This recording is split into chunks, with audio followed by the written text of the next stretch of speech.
মুক্তির আগে 400 কোটি টাকা আয় প্রবাসের নতুন সিনেমা কালকি 2898 এর। কিন্তু কিভাবে বলছি তার আগে চ্যানেলটি সাবস্ক্রাইব করে বেল আইকনটি বাজিয়ে রাখুন। বাহুবলী খ্যাত তারকা প্রবাসের নতুন সিনেমা কালকি মুক্তি পাওয়ার কথা ছিল 9 মে, কিন্তু ভারতের লোকসভা ভোটের জন্য পিছিয়ে যায় মুক্তির তারিখ। 27 জুন থেকে সিনেমা হলে দেখা যাবে 600 কোটি টাকা বাজেটের সিনেমাটি।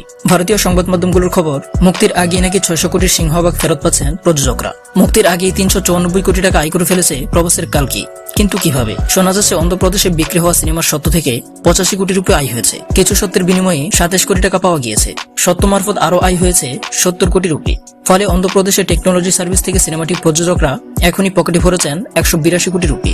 একইভাবে সত্ত্ব থেকে তামিলনাড়ু এবং কেরালায় কালকির আয় 22 কোটি রুপি। কর্ণাটক থেকে পাওয়া গিয়েছে 30 কোটি রুপি। আর গোটা উত্তর ভারত থেকে 80 কোটি রুপির ব্যবসা করার প্রবল সম্ভাবনা রয়েছে।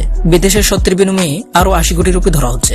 সব মিলিয়ে মুক্তির আগে কালকির আয়ের পরিমাণ 394 কোটি টাকা। এরপর আবার অগ্রিম বুকিংও রয়েছে। নাগর সিং পরিচালিত সিনেমাটিতে আছে মহাভারতের যুগ। তার উপর ভিত্তি করে ভবিষ্যতের গল্প সাজিয়েছেন পরিচালক নাগর সিং। এই সিনেমার সুবাদে দীর্ঘ 38 বছর পর অমিতাভ বচ্চনের সঙ্গে স্ক্রিন শেয়ার করেছেন কমল হাসান। আর শ্রদ্ধামা চরিত্রে অভিনয় করেছেন অমিতাভ বচ্চন, আর কমল হাসান প্রধান খল চরিত্র সুপ্রিম ইয়াসকিন। এছাড়াও সিনেমাতে বাঙালি একটা শাশ্বত চট্টোপাধ্যায়ও রয়েছেন। তখন ধরে এমন সব এন্টারটেইনমেন্ট নিউজ জানতে আমাদের চ্যানেলটি সাবস্ক্রাইব করে আমাদের পাশে থাকুন।